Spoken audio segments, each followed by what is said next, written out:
In fact, by age 70, you would only have 1.6 million. In other words, for 65-year-old you who wants to retire and live off your TSP and live using the 4% rule so you can safely withdraw 4% or $100,000 per year forever, instead of having 2.5 million, using the life cycle strategy, you're going to have less than 1.5 million. You're going to have about 1.4 million. In other words, it's a $1.1 million mistake to invest in the Lifecycle Funds. Welcome to Service and Wealth, the podcast dedicated to helping military personnel master their finances and achieve financial freedom. Our mission is to guide you through the ins and outs of planning, saving, and investing, and most importantly, how to balance savings so you can enjoy life now and retire with confidence.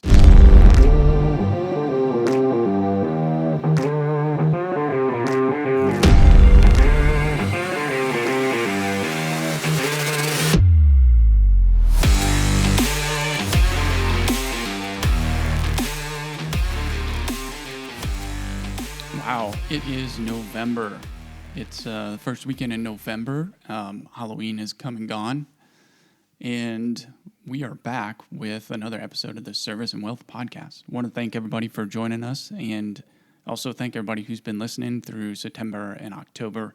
We really have done some deep dives trying to, one, teach ourselves a little bit more about the blended retirement system, the value of it, the way to take advantage of it, and how to plan it and make sure you don't get, kind of nipped on the backside of some of the really financially empowering benefits that come with the BRS, but that can also be problematic from a tax standpoint. And then, we also spent a lot of time talking about just sort of like the psychology of money and our money mindsets. And we specifically in October, we're just trying to say, like, in some cases, it's just not worth fighting. We were talking about girl math, which, men and women use girl math. I really like to use girl math. I have to actively suppress that when I want to get like new gear and gadgets and just be like, I'm going to take a 24-hour cooling off. It's like, it's weird, right? Like you're literally just talking about ordering something on Amazon and you have to like impose on yourself the same federal rules on like buying guns, like a cooling off, like background check. Like, do I really need this? And it's for like a new pair of shoes. But what we kind of uncovered there too is that a lot of our beliefs about money are, beliefs are based on emotions. They're based on other people's experiences, other people's opinions. Like that's just an opinion, man, right? It's got nothing to do with our own goals or beliefs or values. And a lot of times it's not even grounded in reality. And so I was walking back from having dropped my daughter off from school and was kind of talking about this with one of my friends here, another dad who has a daughter my daughter's age. They're like best friends. They play, and fortunately, like her dad and I get along really well. And he was asking what I was doing. I was telling him, and as I was talking, as this is a consistent problem I have, is that I'm talking and having a conversation, but I'm at the same time doing is I'm having another conversation with myself, and there's got to be some sort of weird like wires that are not connected in my brain that I can do that. But I'm talking to him about the day and the things that I've been doing on the podcast, and at the same time I started writing the script or the outline. I don't actually write, I'm like, I'm not Jay-Z, but I'm like Jay-Z in that this is all freestyled. I don't have a big view app that's feeding me a script. I don't use AI to generate my topics and my scripts. I wait until I've got something I want to talk about, and then I kind of meditate on it for maybe sometimes like only 5 or 10 minutes, sometimes for like a few hours. And then I make a mental map, and follow it. And that's what I was kind of doing. And what I realized is that just like we were talking about last month with these money scripts and how we fall into these patterns and make these decisions of our savings plans and our investments and what we think about money and what we think we should do with our money based on things that were like subconsciously imprinted on us when we were young, when we were 6 or 7 years old, and all the way up until we're maybe 15 or 16. Like, there's a lot of things we do that have just been imprinted on us as adults too, and we do it, but we don't really know why. And other than the reason of like, I just think back to being, I wasn't even messing with the TSP when I was a second lieutenant, first lieutenant, or most of the time I was a captain. I was within a couple of years, I was almost, I don't think I was selected for major by the time I started saving for retirement in the TSP, right? But it was late. It was a late start.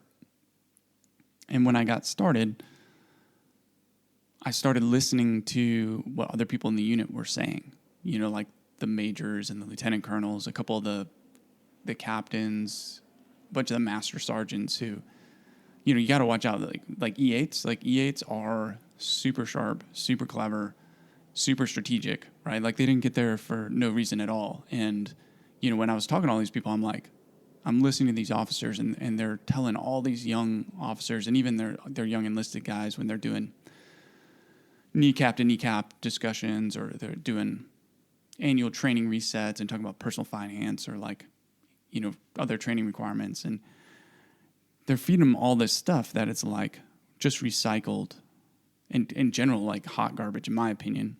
Today, I'm gonna hopefully convince you that opinion is based on fact and not just like an opinion, man. And then you sit down and you listen to the E8s, and like the E8s are like, for whatever reason, everywhere I've been in the Marine Corps and with a lot of the Navy and the Air Force E8s I've worked with, I've never really worked with a lot of Army E8s, but a lot of Air Force E8s. Like, they know stuff. Like, they are not following the herd. They have like taken the time to figure it out for themselves, and they're telling a different story, and they're doing different things.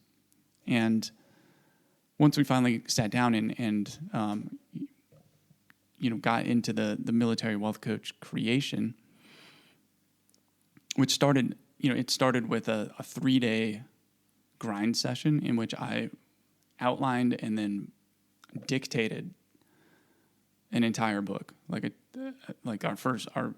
was the first book. I didn't let it go to publishing because it wasn't that great, but I spent 3 days outlining and then dictating 10, 11, 12 hours a day.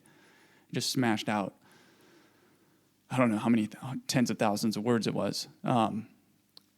But it's, even though it never made it as a real book, chunks of it have made it into the blog and made it into the Service and Wealth book. Other chunks have got moved over, and they're part of the Ultimate Military Retirement Plan, which is, we're still editing it.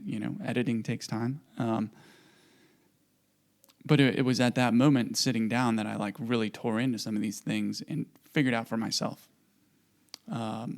what sort of the reality was. And if you haven't figured it out at this point, because either you haven't heard me say it before, or you haven't read the Service and Wealth book, today is about the Lifecycle Funds that TSP offers. And I got to tell you, I think we're going to title today's episode Knives Out, because it's one of my life's missions to take down the Lifecycle Funds. If I had any power to do it,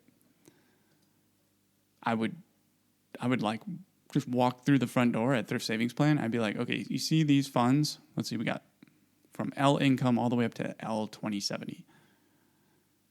That's 11 funds. I was like, you see all these? Quit robbing our service members and our veterans of their retirement and their financial freedom in the future, and close all these funds. Just cut them, right? And they exist for a reason, but it's not for your best interest. That, I can tell you with 100% certainty. It is not in your best interest. As a matter of fact, The only reason why they really do exist is to make TSP money, right, on commissions and fees. And so today, this is my podcast dedicated to the hopeful death of the TSP Lifecycle Funds. So what are they? All right. So before we begin, I have to give the standard disclaimer, which is that the content of this show is educational in nature. It's meant to improve your financial IQ and help you navigate all of the what were once, kind of mountains and turn them into molehills in terms of financial plans and decisions and strategies. But as always, all investment carries risk. Do your own research, make your own decisions, and then most importantly, as in all things in life, is be accountable. And if you make a decision, own the consequences. Celebrate your victories, learn from your mistakes, and then move on. Wherever you're getting this show, our website is militarywealthcoach.com, and you can go there. You can find links to all of our socials where you can follow us. You can also sign up for a free consultation with me, the Military Wealth Coach, and it's a chance for you to tell me what's going on with your finances, where you are now, where you want to get to, and what questions you have about the path to take you there.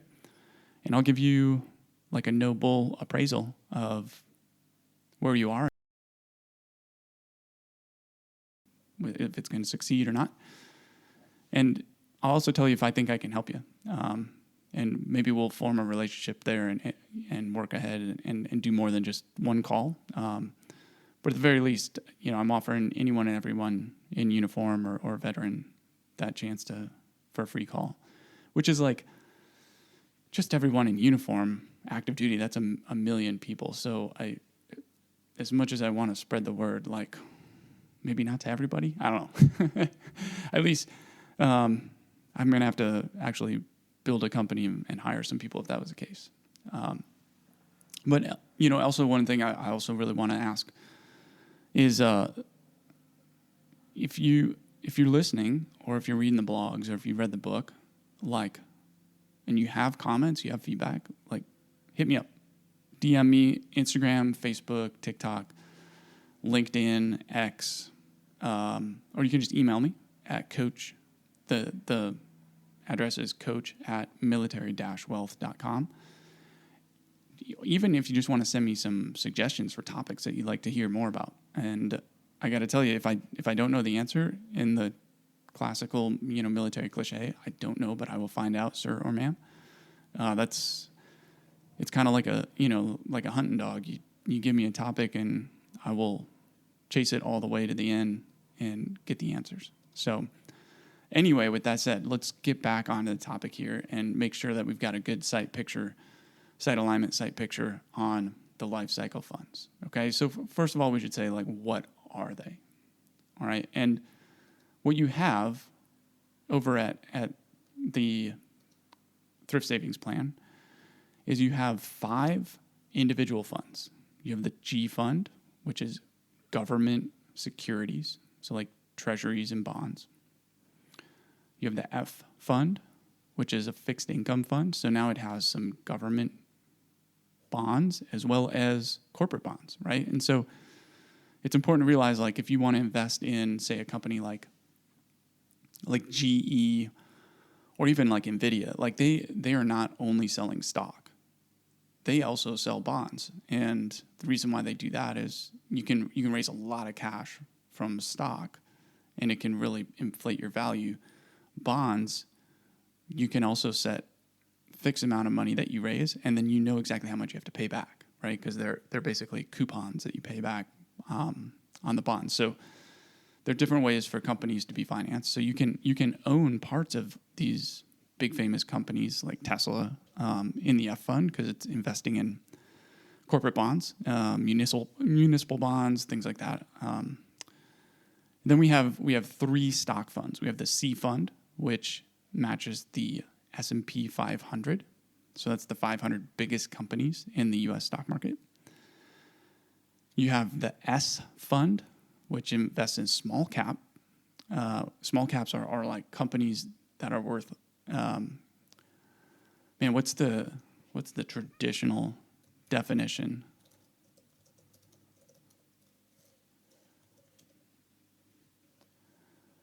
Small caps are from $250 million to $2 billion in terms of the company value. So like we know that Meta and Alphabet and Apple are worth like $1 trillion. Well, if you're only worth $1 billion, so you're 1,000 times smaller than Apple, then that would make you a small cap. Excuse me. And then you have the I Fund, and the I Fund is international stocks. Okay.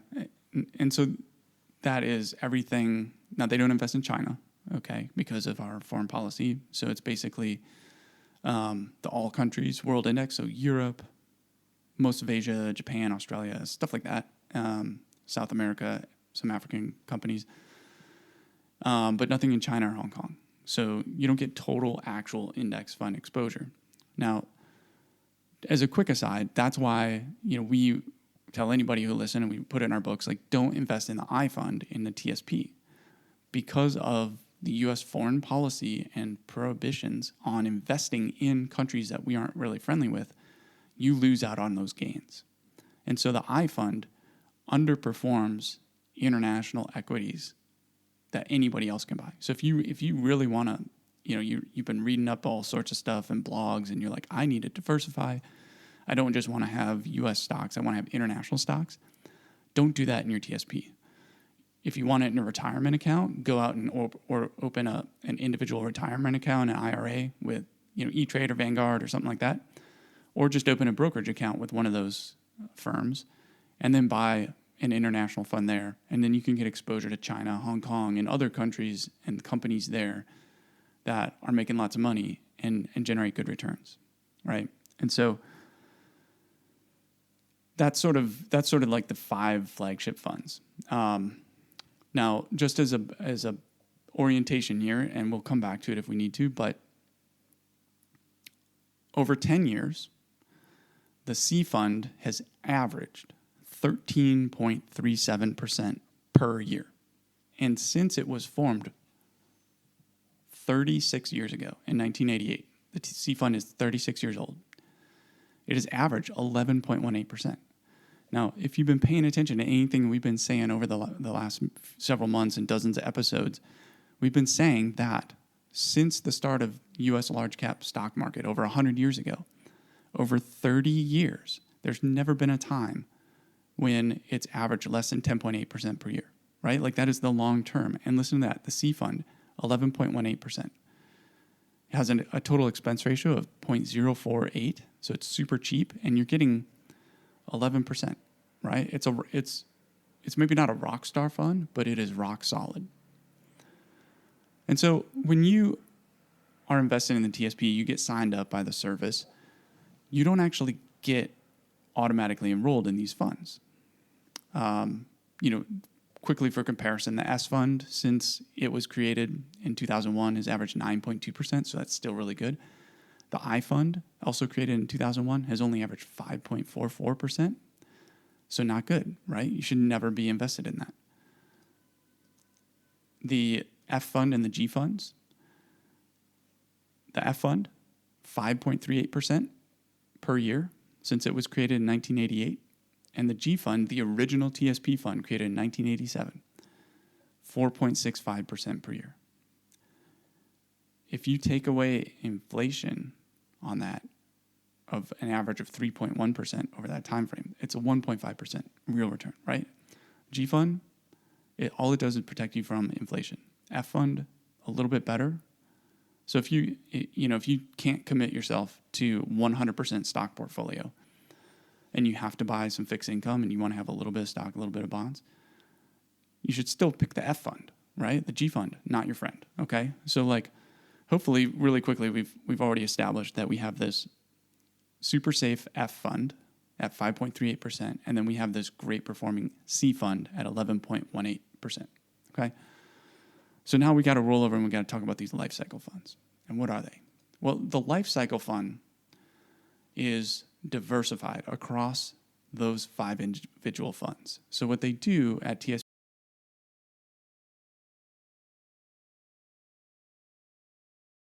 a I, a little G, a little F, a little S, a little C, okay? Well, we've already established that the G and the F and the I are all returning about 4.5 to 5.5%, and the S is returning 9%.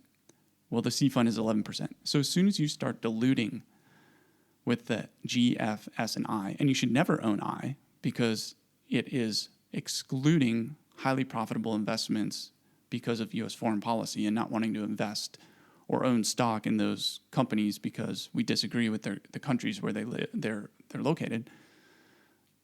By being invested in a Lifecycle Fund, you're being forced to own the I, which is a bad investment. You're being forced to own the G, which is a bad investment.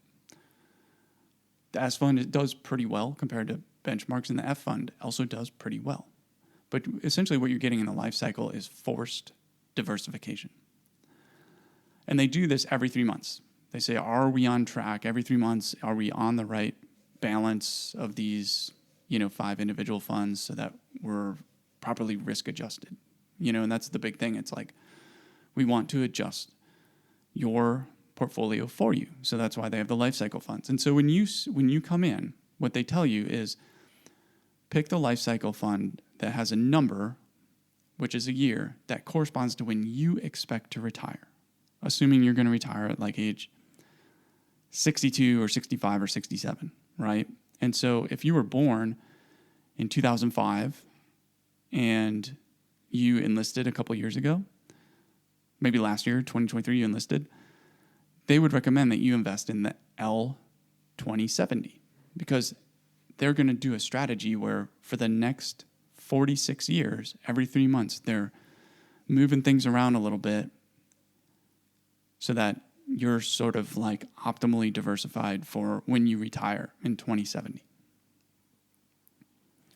If you were born in 1995, they probably, and you enlisted at 18, you'd be recommended to invest in the L2060 and so on. Now, if you're a veteran and you've just retired, like really retired, not just from the military, but you're like 62 and you're like, I'm done with my job at Booz Allen, I am out and I'm retired, they're going to dump you in the L income fund. Okay, so what does that mean? Well, one quick note I should say is the way that the new blended retirement system is set up is that when you reach 2 months of active service and you're now officially vetted and eligible to be in the BRS and to invest and save through the TSP, they're going to sign you up. Your service will sign you up at a 5% of your base pay contribution, and they're going to sign you up over at TSP for the Lifecycle Fund, okay? So even if you want to save more than 5% and you log into MyPay and you go down to TSP and in the table there, you change like 5% to 16% or 5% to 22% or 5% to 9%, like whatever your plan and your goals are, they're still going to send that money over to TSP, and TSP is still going to park it in the Lifecycle Fund that corresponds to your age group. So you still have to, what you'll find out by the end of this episode is that as soon as you've put your allocation on MyPay, you have to immediately log into TSP and you have to go and change where you want that money to go. Now, why do I say that?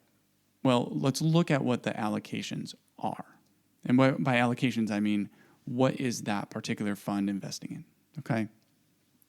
Now, we've got essentially 2070 is brand new. When L2070, when did they create that thing?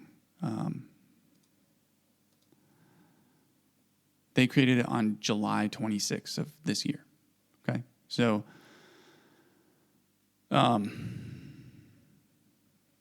it doesn't even have any data, okay? And so we can't really say anything about how it performs. But we do have plenty of data on L2065. And L2065 is, for anyone, quote unquote, born between 2000 and 2004, right? So we have that data. And, we can compare it. Fortunately, we can compare it then to our individual funds. So, here's an example. The past 1 year, the C fund had returned 36.29%. The L2065 fund returned 31.22%. Okay, so it got beat out by 5%. It lost to the C fund by 5%.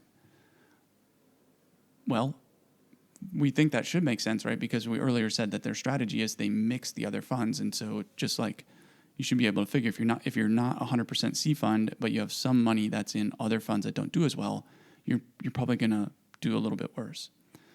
But they do way worse than they should. Why? Because their allocation is only 1% to the F fund and G fund. It's 99% to the C fund. Well, I should say to stocks, right? So like it's, I think it's like, there's a little bit of S and I mixed in there, but hardly anything at all. And so, but somehow it gets a 5% underperformance. And that's a real problem, because that means it's not just the allocation, it's also the management. Yeah, so here you go, the L2065. So what they're doing is they give you 50% C fund, 14% S fund, and 35% I fund. That's a lot of international to own when you shouldn't own any. And that explains a lot of why it does so poorly. But the fees are higher, right? Because they're managing it. They're moving it around every 3 months. So the fees are it's 10% more expensive than the C fund.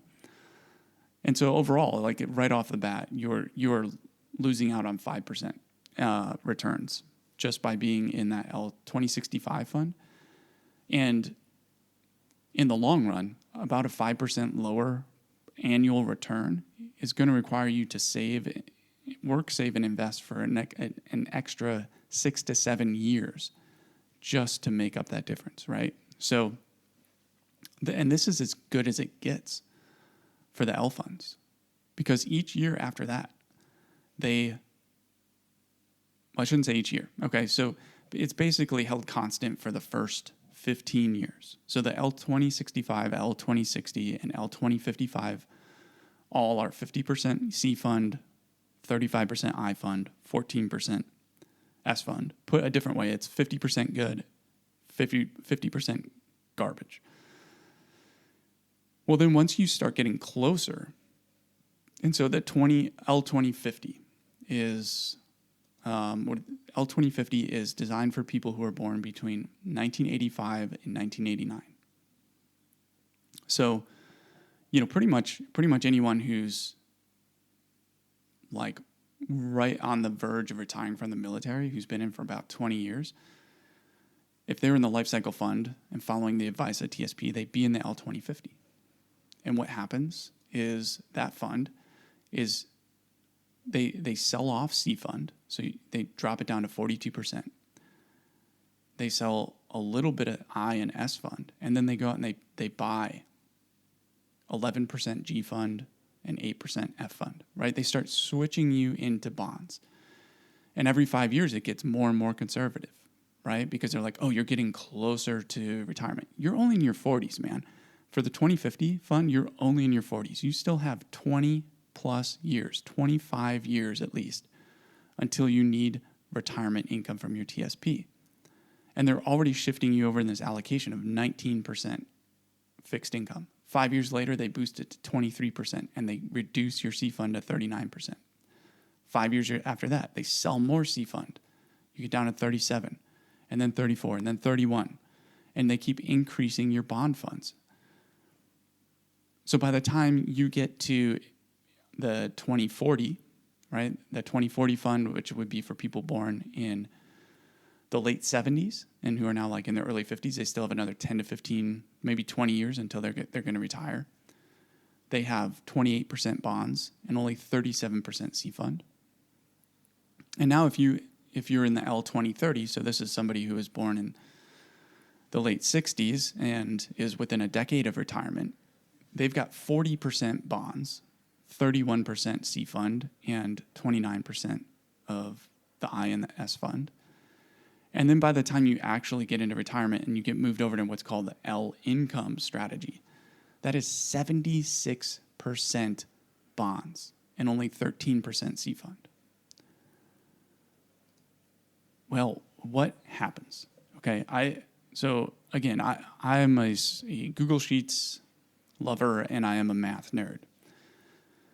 And so what I did is I took everything from the L income through the L 2065, and then I used these overtime allocations and the historic performance, and then I took that average return for each of those 5-year chunks, right? So, for example, if you take the L 2065 and you look at like the 1-year return, that doesn't really help you. But if you look at its long run returns, like since inception, then you can model the total returns over your lifetime, right? And so, a good example here is, see if I can find it. Yeah. So the L 2050. The L 2050 over its lifetime, 9.65%. So that's about a 1.5% lower return than the C fund. The L 2030 over its lifetime, 7%. The L income fund over its lifetime, 4.43%. It does worse than the G fund, right? Like it's 70% G fund, and then it's got stocks, so it should do better. But it actually does worse than the G fund. It's just that bad of a product that something that is 100% government bonds can earn 4.65%, and TSP and the Lifecycle team gets their hands on it, and they somehow lose a 0.25% return and only get 4.43. And oh, by the way, it has a higher expense ratio, so they charge you more money for worse performance. Well, I took all that, and then I modeled out if you were to sign up and you were to take the Lifecycle Fund that's for your birth year and then stick with it all the way until you were 70 and retired, what would that look like? What would your returns be over the long run, over the life of that fund and that strategy? Now remember, over the lifetime of the C fund, 11.18%. Over the lifetime of the S&P 500, 10.8%.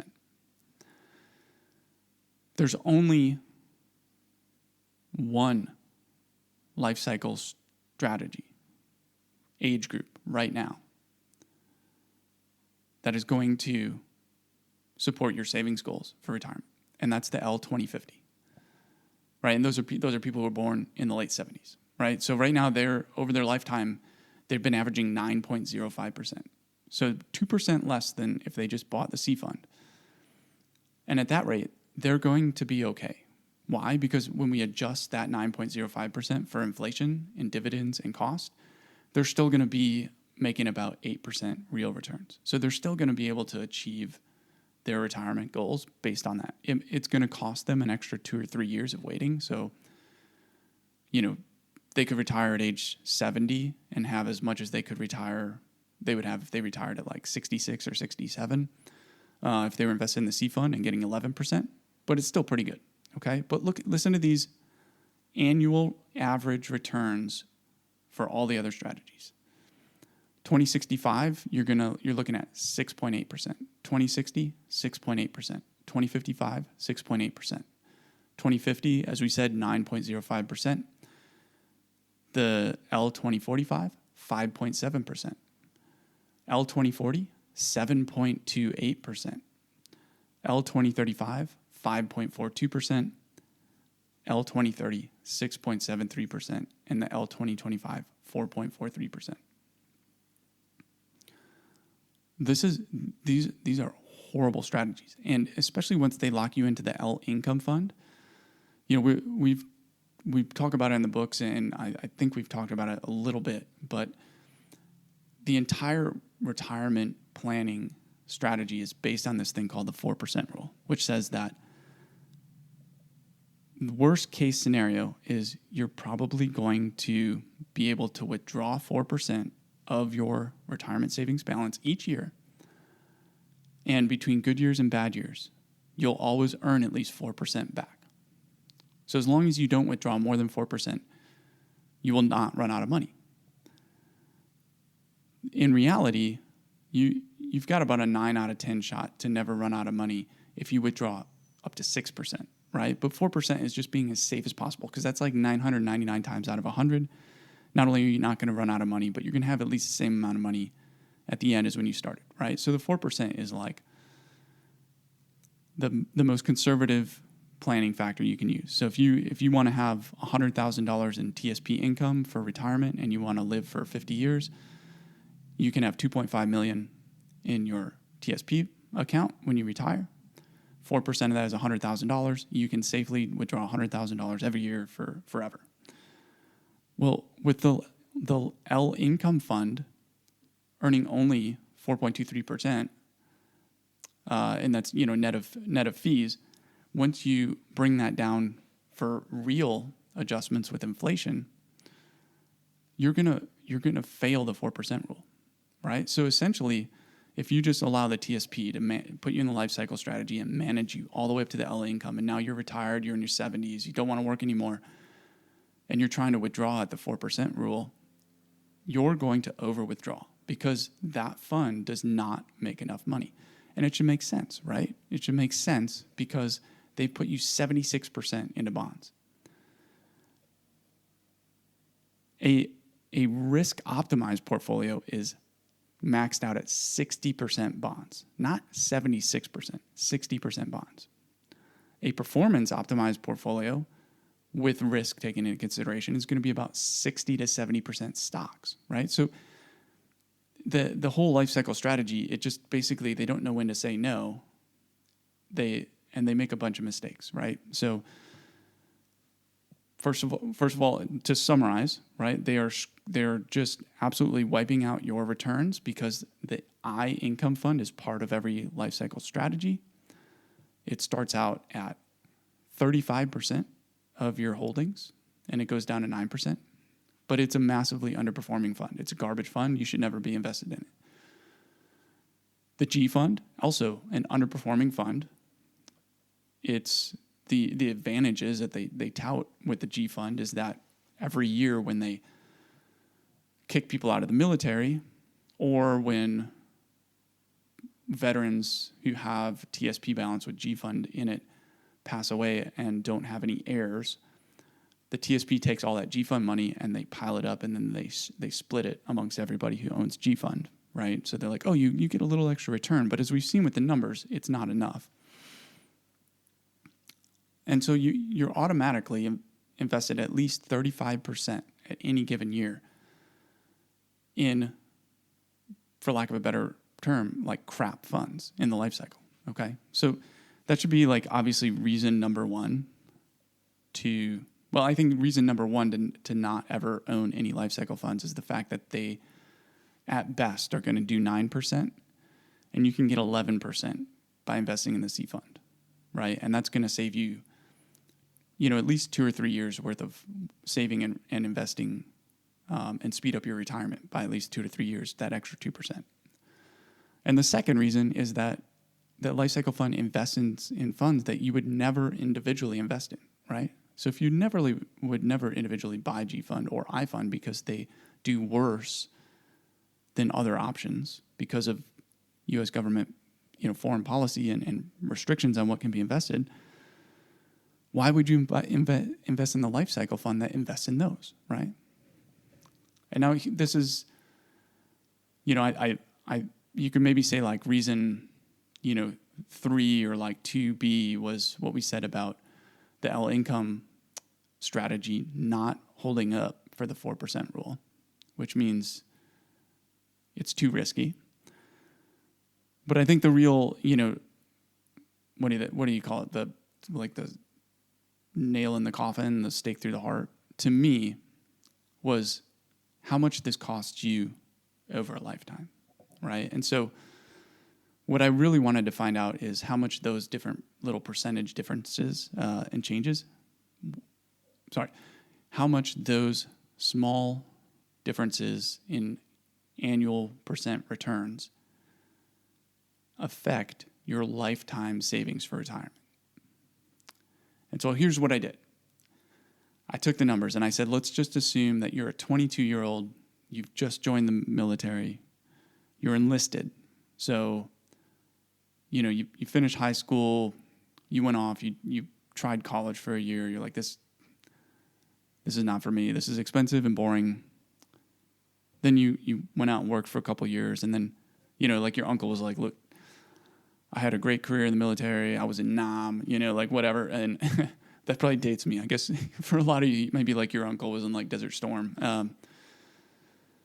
So you enlisted, you're 22, and you're going to follow the retirement savings plan that we recommend in our book, upcoming book, The Ultimate Military Retirement Plan, which is to save $545 per month for 20 years and then stop, right? So you have 20 years, 12 months a year, that's 240 months worth of deposits into your TSP, and you're going to put $545 per month in there, which means at age 22, your total annual retirement savings is about $6,500. Same as at 32, same as at 42, right? It's only costing you $6,500 a year. And then you factor in the employer match, right? And then what we're doing is we're also going to assume that you're not as aggressive as we recommend, all science and statistics and math being the same, that you can afford to just invest in the C fund, but you're actually like, you know what, I'm going to do a 70-30 fund. I am worried about the ups and the downs, so I want 70% in the C fund, and I'm put 30% in the F fund, which is actually, if you were to go to a financial advisor or retirement planner, that's probably where they would probably put you in that allocation. They might have you more like 80 or 90% stocks while you're in your 20s and 30s, but by the time you're in your 40s, they're probably going to put you in a 70-30 portfolio. And then they're going to walk you back to like a 60-40 in your 50s. And there's some sensibility to having some of your money in bonds as you get within 5 to 10 years of actually retiring, because you need enough for like 5 years worth of income to be safe from major market corrections. But you by no means need 40% of your retirement savings in it. Like, that's just way too much. And then we said we put you on this savings plan, this example, private whatever, airman whatever, because this is a flight path that by age 65 will get you to $2.5 million in your TSP portfolio. $2.5 million, which in the most safest conservative strategy will give you $100,000 tax-free income for life when you retire. Okay, so that's we've said, like, with inflation, the cost of living going up and all that stuff, that's got to be your floor for your future planning. 2.5 million. Probably 5 million is probably better. There's plenty of influencers and experts out there who've been saying recently, like 5 million, 5 million, 5 million. And I tend to agree with that, but I also have seen what it takes to get there. And in the military, you'd have a hard time selling that kind of strategy, just because it's a lot of money, right? And you wouldn't really have enough for the first few years of your career to save for other things like a house or a car or like building your emergency savings. You'd be like really committed to this TSP strategy for 40 years from now, right? And so, like, let's just shoot for 2.5 million, okay? And saving $545 per month with an enlisted matching will get you to 2.5 million at age 65.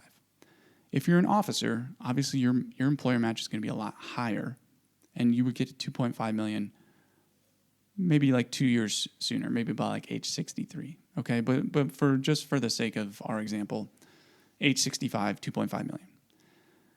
The earliest that you can start living off of your TSP without pulling off any exceptions, just like the standard earliest is, age 59 and a half, and you're going to be right about 2 million, okay? So you're going to be right about 2 million at age 59 and a half, and you're going to be at 2.5 million by age 65. That's with the 70-30 portfolio. What if you never logged into your TSP account and you let TSP manage your funds for you and they put you in the life cycle strategy? Where would you be? Well, by age 59 and a half, you would be at about 1.15 or 1.2 million. At age 65, you would be slightly less than 1.4 million. In fact, by age 70, you would only have 1.6 million. In other words, for 65-year-old you, who wants to retire and live off your TSP and live using the 4% rule so you can safely withdraw 4% or $100,000 per year forever, instead of having 2.5 million, using the life cycle strategy, you're going to have less than 1.5 million. You're about 1.4 million. In other words, it's a $1.1 million mistake to invest in the Lifecycle Funds.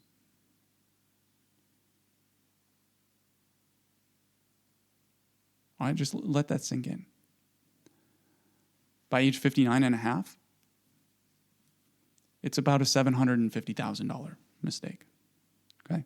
If you work till age 70, if you just let that 70-30 balance portfolio cook until age 70, you're looking at 4.2 million, but the life cycle strategy, 1.6.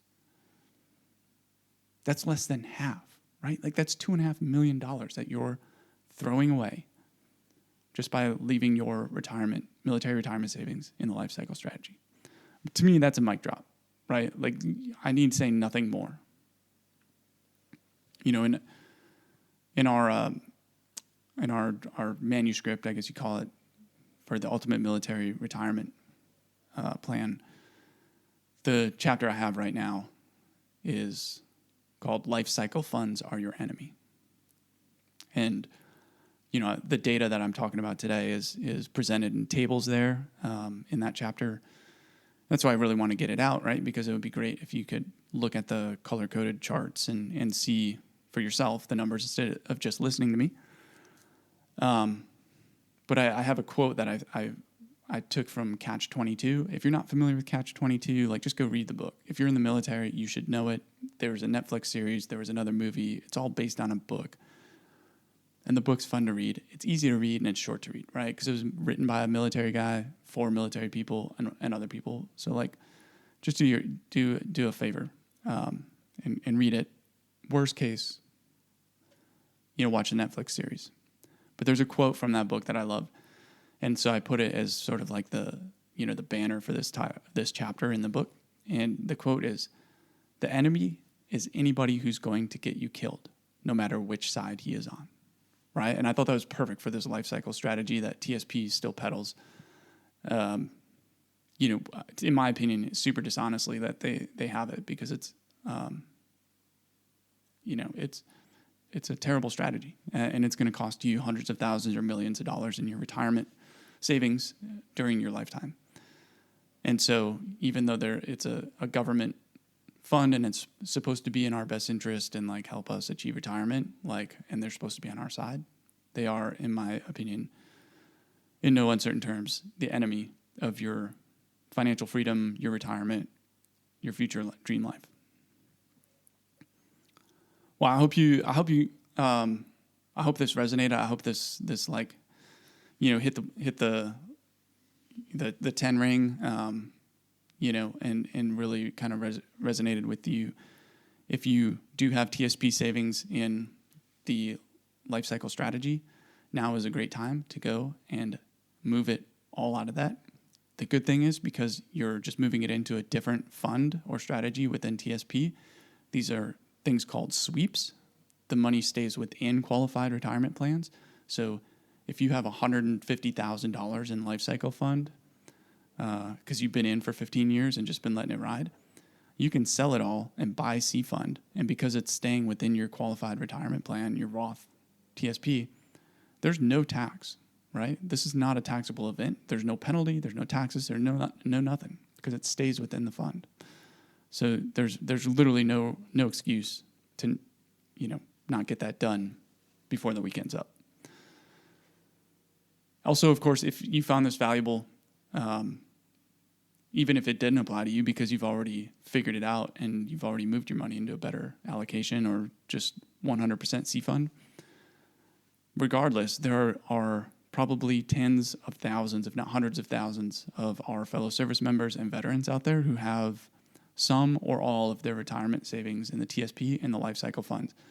And they need to get it out. We need to save them from these massive losses and help them maximize their retirement and be able to achieve their financial goals and live their dream life. And so I ask you to please share this podcast, use it as a training tool, bring it out next time you're going to do, like a kneecap to kneecap session, sit around, do like annual training, talk about the TSP, get it out there to everybody, because every single person who's joined the military since 2018 has been automatically enrolled in the BRS, in the TSP, and in the Lifecycle Funds, which means that there's no upper limit to the number of people who could be making this grave financial mistake with their retirement savings. The last couple of weeks, we've challenged you to share the episode with one person in the coming week, or forward them the blog, or send them the address to the website.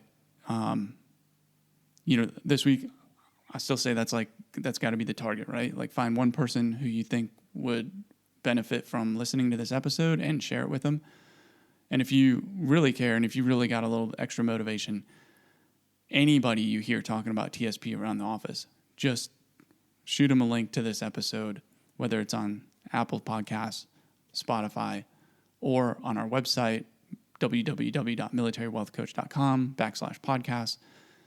And since you're already listening, at the end of this episode, please, we'd love it if you would just take 1 or 2 or 3 minutes to leave a 5-star review and help us, start to get more visibility for the podcast on Spotify or Apple Podcasts, and start popping up higher in the algorithm and the search results, so we can reach as many of the 2 million active reserve and guard service members as possible and help them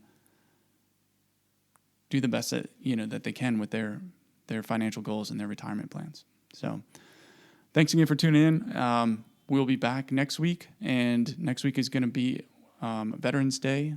So we're going to try to figure out some way to, honor and respect that, and kind of tailor the message. If you've got any, if you're a veteran, if you've got any requests or suggestions out there, please send them our way. DM us on any of our socials or email coach@military-wealth.com. Let us know what you think, and we'd love to talk about it on a weekend when it's all about the veterans and not the current folks in uniform. Don't worry, you'll be a veteran one day, and you get your free onion blossom at Applebee's, right? All right. Well, thanks for tuning in. Everybody be safe out there. Take care of yourself. Take care of someone else if you can. And until next week, stay financially fit and mission ready.